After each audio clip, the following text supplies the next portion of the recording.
Captain Lisa Carter stood on the bridge of her ship, looking out at the planet below. The world was covered in thick forests and purple mountains. Her ship, the Horizon's Edge, had been exploring this part of space for 6 months. They had found many empty worlds, but this one was different. "Captain, I'm picking up strange readings," said her navigation officer. Click-Toth was a tall, thin alien with 4 arms and large black eyes. His people came from a world where bugs ruled instead of mammals. There are metal structures on the surface. Very old structures. Lisa felt her heart beat faster. Finding ruins on a new world was always exciting, but also dangerous. "How old do you think they are?" she asked. "At least 300 years, maybe more," Click-Toth replied. His voice made clicking sounds when he spoke. "But Captain, there's something else. The metal shows signs of human work." The bridge went quiet. Everyone knew about humans, but most people thought they were just stories. Legends told of fierce warriors who appeared on dangerous worlds across the galaxy. They were said to be born fighters who could survive anywhere, but no one had ever proven they were real. "Are you sure about this?" Lisa asked. She was human herself, but she had grown up far from Earth. Her parents had told her stories about the old homeworld, but she had never seen it. "I am certain," Click-Toth said. "The metal patterns match the old databases. This is human work." Dr. Peter Williams looked up from his computer screen. He was the ship's expert on old civilizations. "If there really are human ruins down there, this could change everything we know about galactic history." Lisa made her decision. "Take us down, but stay alert. If humans really lived here, there might be a reason they left." The ship landed in a clearing near the ruins. The air was clean and fresh, with a slight smell of flowers. The gravity was perfect for humans. As they walked toward the structures, Lisa could see that the buildings were made of a strange blue metal that didn't rust or break down. "Look at this," Peter said, running his hand along a wall. "The craftsmanship is incredible. Whoever built this knew what they were doing." The ruins covered several acres. There were homes, workshops, and what looked like a defense center, but everything was empty. No people, no bodies, no signs of what had happened to the builders. Click-Toth's forearms moved nervously. "Captain, my people have stories about humans. They say humans only appear on worlds where death waits around every corner. They are born to fight and kill. If humans lived here, this place must be very dangerous."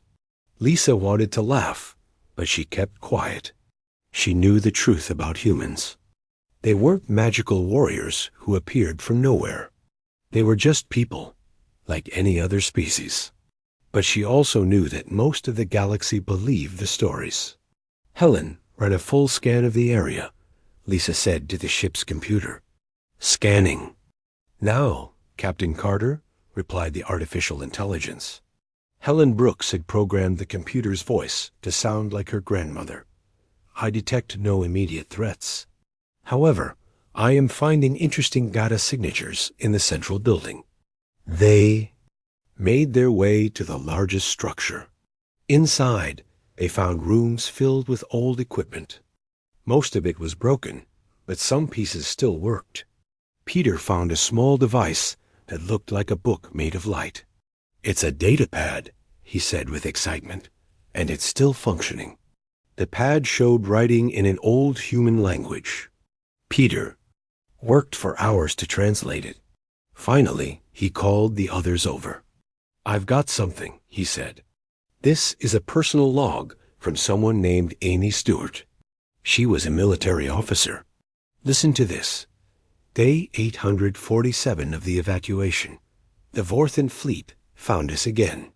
We held them off, but barely. Captain Torres says we need to move to the next safe world. I hope the children from Earth are safe on their new homes." Lisa felt a chill run down her spine. "Earth?" she whispered. "There's more," Peter continued.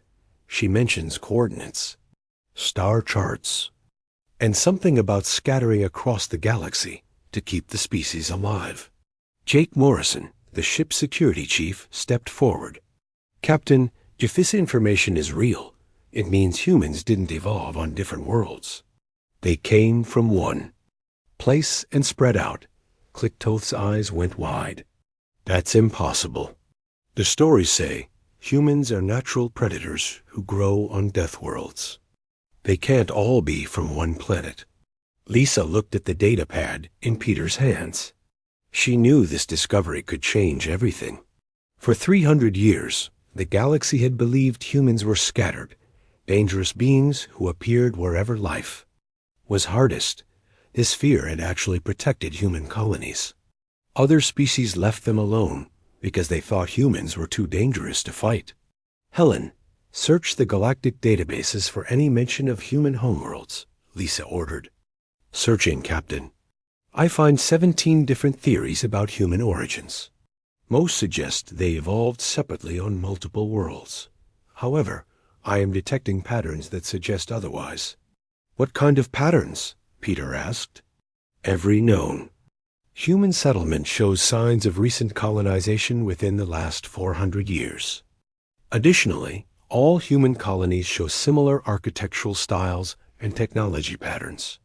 This suggests a common origin point. Lisa felt the weight of discovery pressing down on her. If they were right, then humans weren't mythical warriors. They were refugees, survivors who had fled their homeworld and spread across the galaxy to stay alive. Captain, Jake said quietly, if we report this to the Galactic Council, everything changes. The protection that fear gives human colonies disappears. But the truth deserves to be known, Peter argued. Think about what this means for human history. Lisa looked around at her crew. They were all waiting for her decision. Outside, the alien sun was setting, painting the ruins in orange light. Somewhere in the galaxy, human colonies were living their lives, protected by a lie that had kept them safe for centuries. She made her choice. We investigate further before we report anything. I want to know everything about what happened here. And I want to know where these coordinates lead. The crew nodded and got back to work. None of them knew that their discovery would soon shake the very foundations of galactic civilization. The truth about humanity was about to be revealed, and nothing would ever be the same. 300 years ago, Earth was a blue and green world filled with billions of humans. They had just started to explore space when the Vorthan Empire found them. The Vorthans were a proud warrior race who had conquered dozens of worlds. They thought humans would be easy to defeat. They were wrong. Colonel Amy Stewart stood in the command center, watching the enemy ships fill the sky. The Vorthans had arrived 6 months ago with a simple message: surrender or die. The humans had chosen to fight. How many ships do they have now? Amy asked her aide. Over 3,000, Colonel. They keep bringing more every week. The young soldier's voice shook as he spoke. Our fleet is down to 200 ships. Amy nodded grimly. The numbers were bad, but humans had one advantage the Vorthans didn't understand. They refused to give up. Every human soldier knew that surrender meant slavery or death for their families. General Kevin Torres walked into the room. His uniform was dirty and torn from the latest battle. Amy, I need to talk to you about the evacuation plans. They walked to a private office. Maps covered the walls, showing escape routes to different parts of the galaxy. Red marks showed where Vorthan forces were strongest. Blue marks showed where human ships could still get through. The colony ships are almost ready, Kevin said. We have 47 ships, each carrying 10,000 people. They'll scatter to different star systems, far from here. Amy studied the maps. What about the coordinates? Will they be able to find each other again? That's the problem, Kevin replied. We're going to erase all records of Earth's location. Each ship will go to a different sector. They'll never know where the other ships went. But why? Amy asked. Someday they might want to come home. Kevin's face was sad. Amy, there won't be a home to come back to. The Vorthans are too strong. We're fighting to give our people time to escape, not to win. Outside, explosions lit up the sky.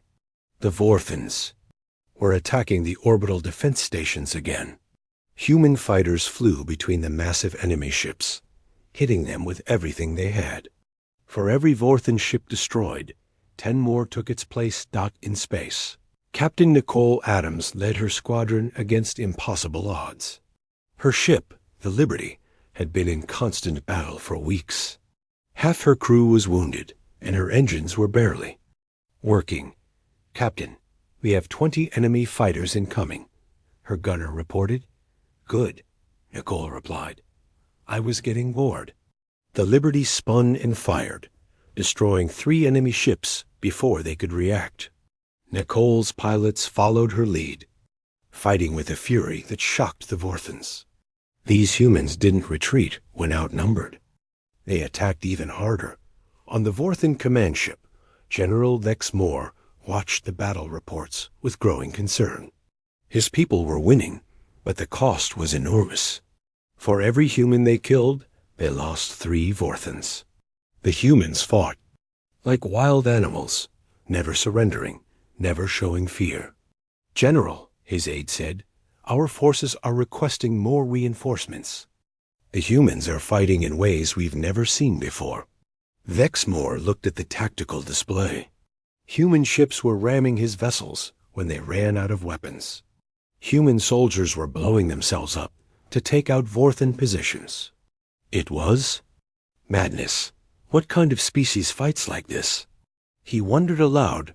His aide checked the reports. Our scientists believe they must be natural predators, sir. No civilized species would fight with such savagery. They must have evolved on a death world where only the strongest survive. Back on Earth, Dr. Carl Thompson was working desperately to save human culture. He loaded computers with everything he could find: art, music, literature, science. The colony ships would carry this knowledge to the stars. Dr. Thompson, his assistant called out, the Vorthans are jamming our communications. The colony ships won't be able to contact each other once they leave. Carl felt his heart sink. The human race was about to be scattered across the galaxy with no way to find each other. Each colony would be alone, forced to survive on its own. Maybe that's for the best, he said quietly. If they can't find each other, neither can the Vorthans. The first colony ship launched during a massive battle. As it flew away from Earth, Captain Susan Walsh watched her homeworld burn. She carried 20,000 people and the responsibility of keeping them alive. Where are we going, Captain? Asked her first officer. Susan looked at the sealed orders in her hands. Kepler 442b. It's a forest world, far from here. We'll build a new life there. What about the other ships? Will we ever see them again? I don't know, Susan admitted, but we'll survive. That's what humans do. One by one, the colony ships escaped. Each one carried a piece of humanity to a different part of the galaxy. The Vorthans tried to follow, but the human defenders fought desperately to cover the evacuations. Colonel Amy Stewart made her last stand at the orbital defense platform. With only 50 soldiers left, she held off 1,000 Vorthans for 6 hours. When the platform finally fell, she had bought enough time for the last colony ship to escape. On the Vorthan command ship, General Vex Moore read the battle reports with amazement. The humans had fought to the last soldier, never surrendering, never asking for mercy. Even when defeat was certain, they had kept fighting. Sir, his aide said, we've detected human ships scattered across the galaxy. They seem to be heading for different star systems. Vexmore nodded. Of course, they're apex predators. They must have evolved on multiple worlds throughout the galaxy. That's why they fight so fiercely. They're used to surviving in the harshest conditions, The aide made notes. Should we pursue them? No, Vexmore decided. If they're naturally occurring across the galaxy, there must be thousands of human worlds out there. We can't fight them all. Let them go to their death worlds. At least we won't have to face them again. The general didn't realize that his assumption would become galactic law. The Vorthans reported that humans were scattered predators who appeared on dangerous worlds throughout the galaxy. Other species accepted this explanation because it made sense of human fighting ability. Years passed. The human colonies grew strong. On their new worlds, they built cities, raised families, and never forgot Earth. But they also never spoke of their true origin to outsiders. The galaxy believed they were natural predators, and that belief kept them safe. On New Haven, formerly known as Kepler 442b, children grew up hearing stories about the Great Migration. They learned that humans had come from among the stars. Though they didn't know exactly where. The lie had become truth in the minds of the galaxy. Humans were no longer refugees from a destroyed world. They were mythical warriors who appeared wherever life was hardest. The deception that had started as Vorthan shame had become humanity's greatest protection. But truth has a way of surfacing, even after centuries of burial. And soon, someone would discover that the galaxy's most feared warriors were actually its most desperate survivors. The Galactic Council building stood like a giant crystal in the center of Unity Station. Inside, beings from hundreds of different worlds gathered to make decisions that affected trillions of lives. Ambassador Rachel Turner walked through the halls, nodding to aliens she had worked with for years. Rachel was one of only 12 human ambassadors in the galaxy. Her job was to represent human interests while keeping the truth about humanity's origins secret. It was harder than most people knew. Ambassador Turner called a voice behind her. She turned to see Chancellor Vex 9, a tall being made of living crystal. Light sparkled inside his transparent body as he moved. I trust you are well? Very well, Chancellor. Thank you for asking. Rachel smiled, but inside she felt nervous. Vex 9 was planning something. She could tell by the way his inner light pulsed. I have exciting news, the Chancellor continued. The Council has approved my proposal to study human worlds. We want to understand how your species evolved on so many different planets. Rachel's heart nearly stopped. This was exactly what she had been afraid of. That's very interesting, Chancellor. But human worlds can be dangerous places. Are you sure it's safe? That's precisely why we must study them, Vex 9 replied. How did humans become such perfect predators? What can we learn from worlds that create such fierce warriors? Rachel kept her face calm, but her mind was racing. If alien scientists started studying human colonies, they might discover the truth. They might find evidence that humans came from one world, not many. I'll need to discuss this with the other human representatives, she said carefully. Of course, but don't take too long. The galaxy is very curious about the human phenomenon. Rachel walked to her office, thinking hard. Through the window, she could see ships from dozens of different worlds. Each species had its own beliefs about humans. Some thought they were genetic experiments. Others believed they were refugees from another dimension. But all of them agreed that humans were dangerous. Her communication device buzzed. A message from New Haven was coming through. She opened it and saw Ben Parker, a farmer who had become a local hero. Ambassador Turner, Ben said through the screen. We've got problems here. Pirates attacked our settlement last week. We fought them off, but they'll be back. Rachel leaned forward. How many pirates? About 200. They had good weapons and ships.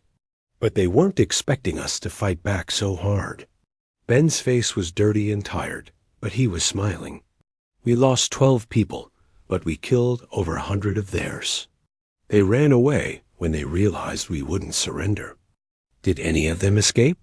Yeah, about 50 made it to their ships. They were screaming about how crazy we are.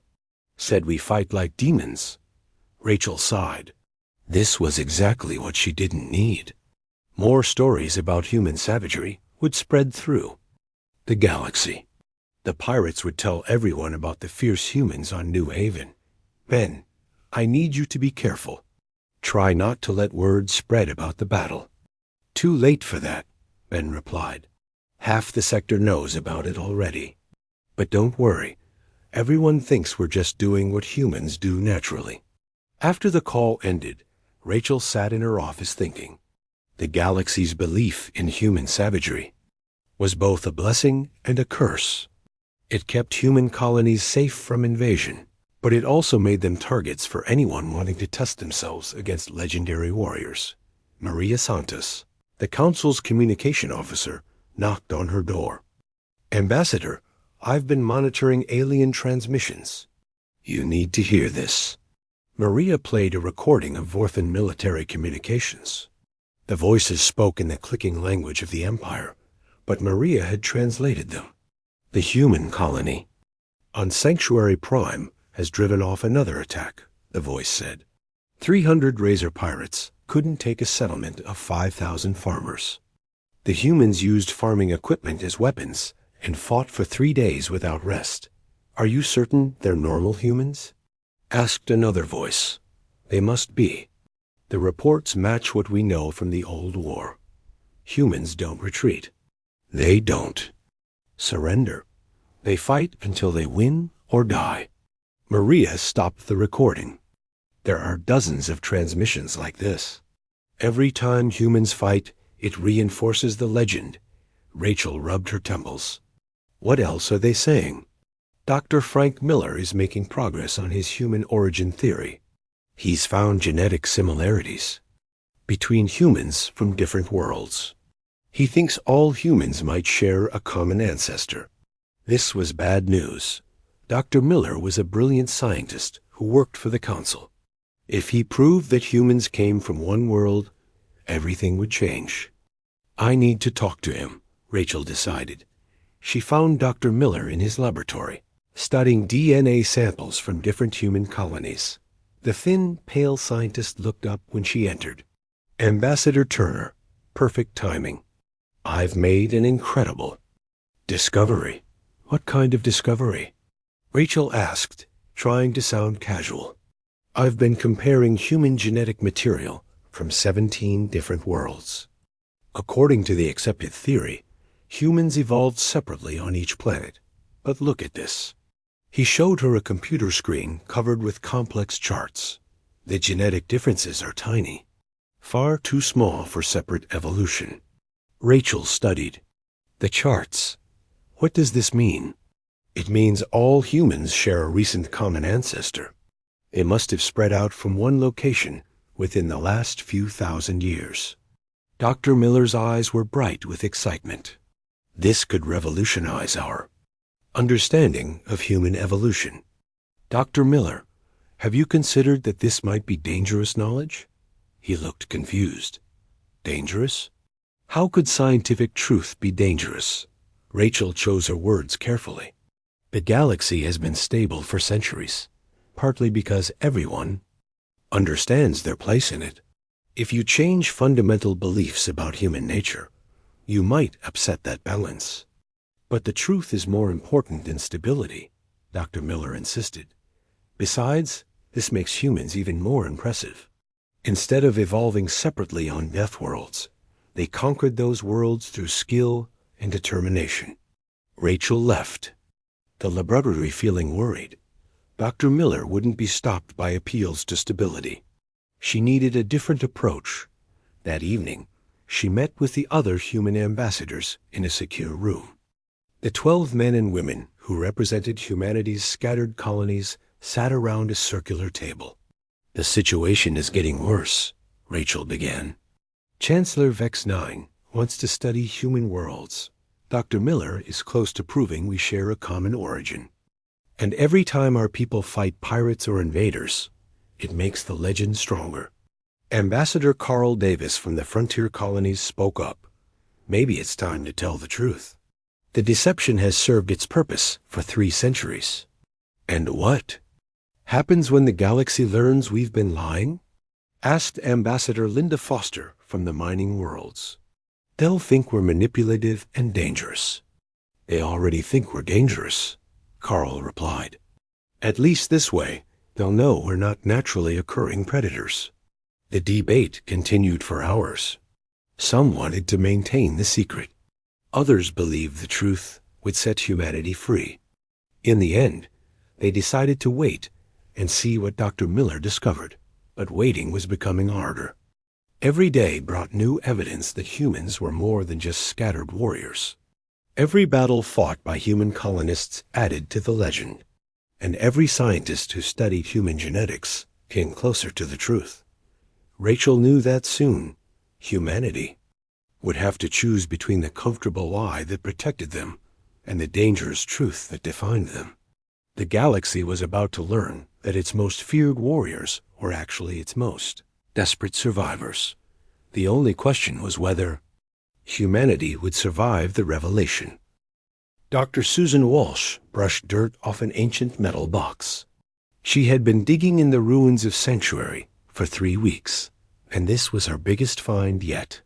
The box was sealed with human technology that was far more advanced than anything the current colonists could make.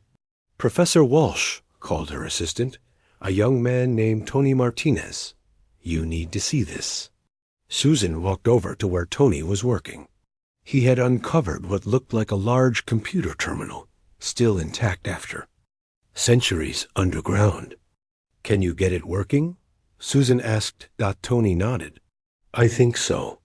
The power cell is almost dead, but there's enough energy for a few minutes. The screen flickered to life. Strange symbols appeared, then cleared to show a map of the galaxy. Hundreds of star systems were marked with human symbols. Lines showed routes between them, all leading back to one central point. What is that? Tony whispered. Susan felt her blood turn cold. She recognized the central star system from her studies. It was in a forbidden zone, a place where no one was allowed to go. The Galactic Council had declared it off-limits centuries ago. It's Earth, she said quietly. The original human homeworld. They stared at the map in silence. Everything they had been taught about human history was wrong. Humans hadn't evolved on scattered death worlds. They had come from one place and spread across the galaxy. Dr. Walsh. Tony said slowly, if this is real, then humans have been lying to the galaxy for 300 years. Susan downloaded the data onto her personal device just as the ancient computer died. The information was too dangerous to leave here, but it was also too important to destroy. On the other side of the galaxy, Captain Derek Johnson received an urgent message. His ship, the Ranger, was docked at a supply station when the communication came through. Captain Johnson, this is Admiral Brooks on Earth. We have a code black situation. You need to get to Sanctuary immediately. Derek's crew had no idea that Earth still existed. They thought they were just another human colony ship.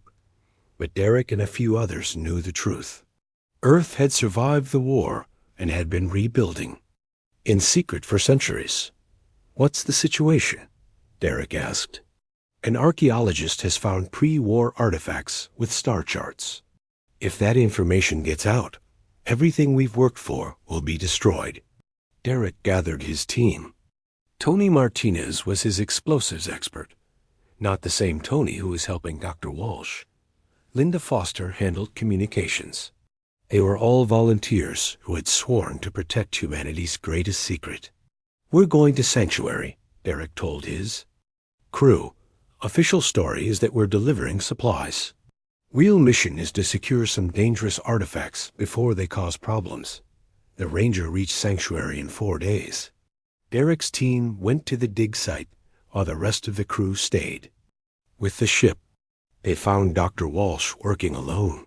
Her assistant had gone to town for supplies. Double quotes, Dr. Walsh, Derek said. I'm Captain Johnson. We need to talk. Susan looked up from her work. Captain, I wasn't expecting military visitors. We're not here officially. Derek replied. We're here about what you found. Susan's eyes went wide. How do you know about that? Because we've been watching for discoveries like this for a long time. That information is dangerous, Dr. Walsh. More dangerous than you realize. Dangerous to whom? Susan asked. The galaxy has a right to know the truth about human origins. Linda Foster stepped forward. The galaxy thinks humans are natural predators who evolved on death worlds. That belief has kept human colonies safe for centuries. If people learn the truth, everything changes. What truth? Susan demanded. That humans are actually refugees? That we spread across the galaxy to survive? Derek nodded. Exactly. The galaxy fears us because they think we're born killers. If they learn we're just survivors, that protection disappears. Susan thought about this, but the current story is a lie. It's a lie that has saved billions of human lives, Derek replied. Your discovery could destroy that protection. Tony Martinez returned from town just as Derek's team was preparing to leave. He saw strangers talking to Dr. Walsh and became suspicious. Professor, is everything okay? He asked. These people want me to destroy my research, Susan said. They claim it's for the good of humanity. Tony looked at Derek's team. Who are you people? We're the ones who keep humanity safe, Derek replied. And right now, that means making sure this information doesn't leave this planet. You can't just destroy archaeological evidence. Tony protested. Linda Foster was monitoring communications when her device beeped. Captain, we have a problem. Someone's been transmitting data from this location. Derek turned to Susan. What did you send? Copies of the star charts to the Galactic Archaeological Society, Susan admitted. I sent them this morning. Derek's face went pale. Do you have any idea what you've done? Before Susan could answer, explosions shook the ground. In the distance, smoke rose from the dig site. Natural gas explosion, Derek said grimly. Very sad. 2 archaeologists killed, all artifacts destroyed. But Susan and Tony were already running toward the town. They had to warn people about what was happening. Meanwhile, on Earth, President Janet Collins sat in her office reading urgent reports. The planet looked nothing like the burned world the Vorthans had conquered. Cities stretched across continents. Space stations orbited overhead. Millions of people lived and worked in the solar system. Madam President, her advisor said, the situation on Sanctuary is contained, but the data has already been transmitted. The Galactic Council will have it within days. Janet looked out her window at the blue sky. Her people had worked for centuries to rebuild their world. They had developed technology that was far ahead of anything else in the galaxy, but they had done it all in secret. How long before they traced the data back to its source? She asked. Unknown. But if they analyze the star charts carefully, they'll figure out that all human colonies came from the same star system. Janet made a decision that would change everything. Contact all human colonies. Tell them to prepare for full disclosure. The secret is about to come out. In the Vorthan Empire, General Vex Kai studied intelligence reports about human activities. He was the great-grandson of the general who had conquered Earth. Unlike his ancestor, he knew the truth about human origins. Sir, his aide said, our spies report unusual activity in human space. They're sending encrypted messages to all their colonies. Vex Kai had discovered the truth about Earth 5 years ago. His intelligence service had been tracking human movements for decades, trying to understand their mysterious origins. What they found had shocked him. They're preparing for something, he realized. The humans are about to reveal their secret. General faced a difficult choice. He could expose humanity's deception and prove that the Vorthan Empire had been lied to for centuries. Or he could stay quiet and let humans reveal the truth themselves Double quote, sir. What are your orders? Thexkai thought about his great-grandfather's reports. The old general had written about human courage and determination. He had respected their fighting spirit, even as he conquered their world. We wait, Thexkai decided. Let the humans choose their own path. Back on Sanctuary, Dr. Susan Walsh sat in her small apartment, staring at the data on her computer. She had made copies of everything before the explosion destroyed the dig site. Now she had to decide what to do with the information. The star charts showed the truth about human history. They proved that humans weren't natural predators, but refugees who had fled their homeworld to survive. The discovery could change how the galaxy viewed humanity, but it could also destroy the protection that fear had provided for. Centuries. Susan made her choice. She would present her findings to the Galactic Council, regardless of the consequences. The truth was more important than comfortable lies. She didn't know that her decision would force the entire galaxy to confront its beliefs about humanity. Soon, everyone would learn that the warriors they feared were actually the survivors they should have admired. The Galactic Council chamber was packed with beings from across the galaxy. News of Dr. Susan Walsh's discovery had spread quickly. Everyone wanted to hear the truth about human origins. Ambassador Rachel Turner stood at the speaker's podium, facing thousands of alien eyes. She had spent 3 sleepless nights preparing for this moment. The choice was simple: keep lying or tell the truth. But the consequences would affect every human in the galaxy.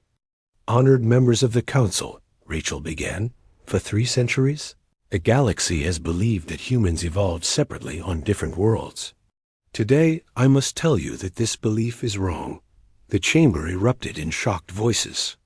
Chancellor Vex-9's crystal body flashed bright with surprise. The Vorthan delegates whispered among themselves. Everyone had expected the humans to deny the evidence. Humans did not evolve on multiple death worlds, Rachel continued. We came from one planet.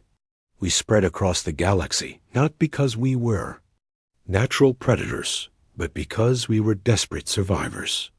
She activated a holographic display showing the star charts Dr. Walsh had discovered. The image of Earth appeared in the center, with lines showing the paths of colony ships to dozens of worlds. This is Earth, our original homeworld. 300 years ago, the Vorthan Empire invaded our planet. We fought back, but we were outnumbered. To save our species, we scattered across the galaxy. General Thexkai stood up in the Vorthan section. Ambassador Turner, my great-grandfather, conquered Earth.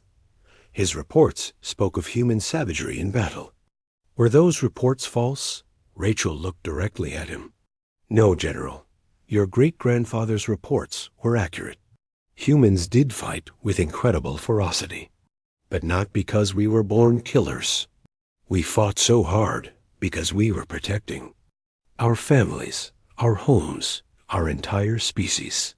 She changed the display to show images from human colonies. Farmers working in fields, children playing in schools, families gathered around dinner tables. The galaxy has feared us for centuries because you believed we were monsters. But look at what we really are. We're farmers and teachers, doctors and engineers. We're parents who love our children. We're people who refuse to give up when everything seems hopeless. Dr. Peter Williams, who had flown in from the horizon's edge, stood up in the observer section.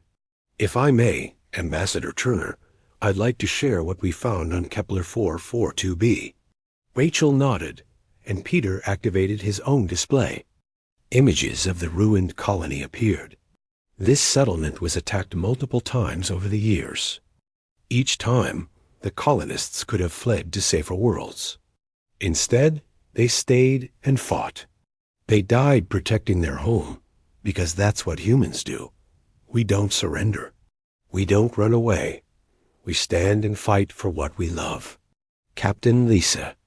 Carter joined Peter at the display. The galaxy has spent centuries creating myths about human nature. Some believed we were genetic experiments.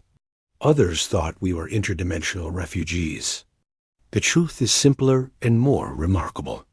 She showed images of human colonies across the galaxy. Each one was different, adapted to its local environment. But all showed the same pattern. Humans working together, building communities, defending their homes. We're not apex predators, Lisa said. We're survivors. We took broken worlds and made them into homes. We faced impossible odds and refused to be defeated. That's not savagery, that's strength. The chamber was quiet now. Beings who had feared. Humans for centuries were seeing them in a new light. The fierce warriors of legend were revealed as families fighting for survival. Chancellor Vex 9 spoke first. Ambassador Turner, why did you maintain this deception for so long? Rachel had prepared for this question. Because the truth would have made us vulnerable. When the galaxy believes you're a natural predator, they leave you alone. When they know you're just refugees trying to survive, some see you as weak. Others see you as a threat to be eliminated. She paused, looking around the chamber. We didn't choose this deception. It grew from forthcoming military reports after the war. Your ancestors assumed we were scattered predators because they couldn't believe one world could produce such determined fighters. A delegate from the Crystalline Confederation stood up. If humans are not natural warriors, how do you explain your military successes? Your colonies have defeated forces many times their size. Ben Parker's voice came through the communication system from New Haven. Rachel had arranged for him to speak to the council directly. I'm just a farmer, Ben said. 2 weeks ago, pirates attacked my town. We fought them off, but not because we're born killers. We fought because they threatened our children. When someone tries to hurt your family, you don't think about odds or tactics. You just fight with everything you have. His words echoed through the chamber. Many of the alien delegates had families of their own. They understood that kind of motivation. Dr. Frank Miller stood up in the scientific section. The genetic evidence supports Ambassador Turner's claims.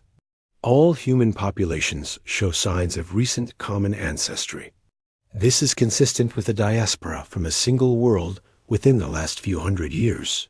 Rachel felt relief wash over her. Dr. Miller was supporting her story instead of questioning it. But there's something else, Dr. Miller continued.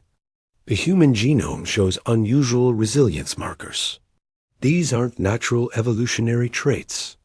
They appear to be the result of extreme selective pressure over a short time period. What does that mean? Asked a delegate from the Aquatic Federation. It means humans survived something that should have killed them. The war with the Vorthans was so devastating that only the strongest, most adaptable humans lived through it. Their descendants inherited that strength. General Vex Sky requested permission to speak. I have information that may be relevant to this discussion. The general walked to the center of the chamber. 5 years ago, Vorthan intelligence discovered the location of Earth. We have been monitoring the system since then. Gasps filled the chamber.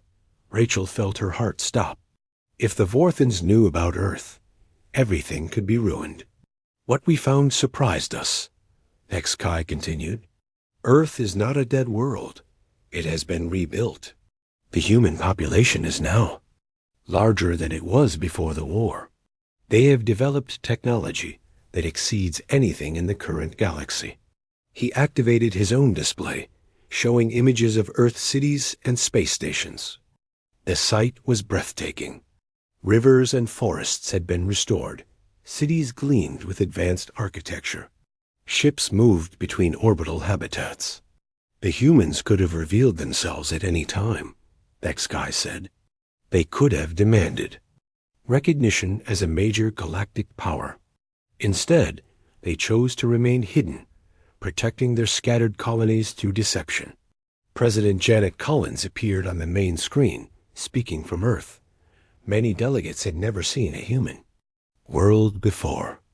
Earth looked like paradise compared to the harsh colonies they knew about. We chose secrecy not from fear, but from wisdom, Janet said. Our colonies needed time to grow strong. Our people needed time to heal from the trauma of war. The lie about our origins gave us that time. She gestured to the restored landscape behind her. We could have conquered worlds like the Vorthans did. We had the technology and the determination. But we chose to build instead of destroy. We chose to protect instead of dominate. The debate that followed lasted for hours. Some delegates felt betrayed by the deception. Others admired human determination. A few worried about what other secrets humanity might be hiding. Finally, Chancellor Vex 9 called for order. The Council must decide how to respond to this revelation. Do we punish humanity for their deception, or do we accept them as they truly are? The vote took 3 days. Delegates argued about trust, about the nature of civilization, about what it meant to be strong. In the end, they reached a surprising conclusion. The Galactic Council recognizes humanity's right to exist as they choose, Vex 9 announced. The location of Earth will remain classified. Human colonies will retain their current status and protection. But there was more. However, we also recognize that humanity's true nature makes them valuable allies rather than feared enemies. We invite Earth to join the Galactic Council as a full member world. Rachel could hardly believe it. The truth hadn't destroyed humanity's protection. It had earned them respect. 6 months later, on New Haven, children sat in classrooms learning about their real history for the first time. Their teacher, Maria Santos, showed them pictures of Earth and told them stories about the great journey their ancestors had made. Why did our people spread out across the galaxy? Asked a young girl. Because sometimes, when you love something very much, you have to let it go to keep it safe, Maria replied. Our ancestors loved humanity so much that they scattered us across the stars to make sure we would survive. Will we ever go back to Earth? Asked a boy. Maria smiled. Maybe someday. But remember, we didn't just survive the journey. We made new homes. Every human world is special because people like your parents and grandparents worked hard to build something beautiful. On Earth, President Collins stood in her garden, watching ships arrive from human colonies across the galaxy. Families were reuniting after centuries of separation. The scattered children of Earth were coming home. The galaxy had learned that humanity's greatest strength wasn't savagery or violence. It was the simple refusal to give up when protecting the things they loved. They were not apex predators or myth.